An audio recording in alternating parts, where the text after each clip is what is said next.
Il-Partit Nazzjonalista permezz tad-deputat tiegħu Darin Karabot inqabad jammetti li f'dik li hu sejjaħ missjoni biex tħarreġ soldati Ukreni għal gwerra kontra r-Russja hemm biss soldat wieħed Malti.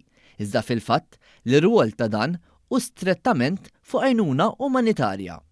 Il-Partit Nazzjonalista qed jipprova jagħti l-impressjoni li Malta qed tħarreġ eluf ta' soldati Ukreni għal gwerra. Iżda l-argument mxejjen bil-fatti kif ippreżentathom l-armata stess li fi stqarrija gidbet dak li beda jgħid Karabot. Karabot stess kellu jammetti li kull ma hemm soldat wieħed Malti. Hemm uffiċjal illi huwa fil-kmand u l-kontroll ta' din il-missjoni.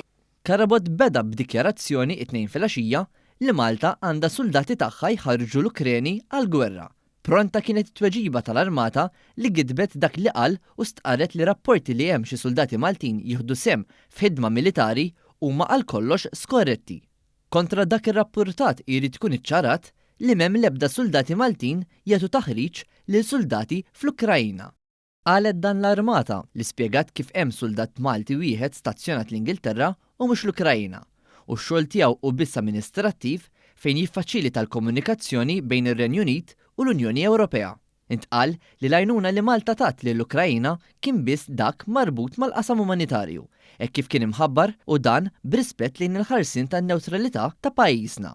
Il-Partit Nazzjonalista huwa kontra dan, kif fil-fatt ikkonferma Karabot li qal li Malta għandha tħarreġ is-soldati Ukreni għall-gwerra kontra r-Russja. Issa nagħmluha ċara. Il-Partit Nazzjonalista mill-bidu nett qal illi huwa importanti illi Malta turi iva illi ħaqqa siġġu mal-mejda f'dik li hi d-difiża tal-Unjoni Ewropea. Fi stqarrija l-Partit Laburista qal li issa mhux biżżejjed li tal-Partit Nazzjonalista rridu jibgħatu lis-soldati Maltin il-ħabs, issa bdew kampanja organizzata biex jixħtu l-ikraħ fuq il-Forzi Armati ta' Malta billi jikdbu dwarhom. Ġie notat dak li qal il-Prim Ministru Roberta Bela fil-Parlament fejn is-soldati Maltin mhux se jġildu gwerer ta' ħaddieħor u l-Maltin mhux se jħallsu ċenteżmu wieħed li hu wieħed biex pajjiżna jixtri l-armi u wisq inqas biex ħaddieħor jixtri l-armi.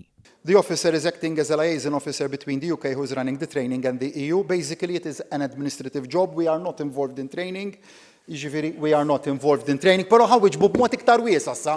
Ħara, mhux se nibagħtu s-soldati tagħna jiġildu gwerer ta' ħaddieħor. Ċar, kristall, ċarissimu fuq dan il-punt. Le, il-forzi armati tagħna mhux se jipparteċipaw fi gwerer ta' ħaddieħor.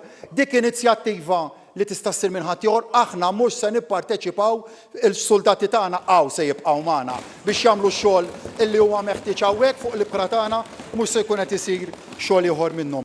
Sa dan it-tant il-Partit Laburista temm jgħid li tal-Partit Nazzjonalista jippruvaw jagħtu lil ħaddieħor dak li hu tagħhom.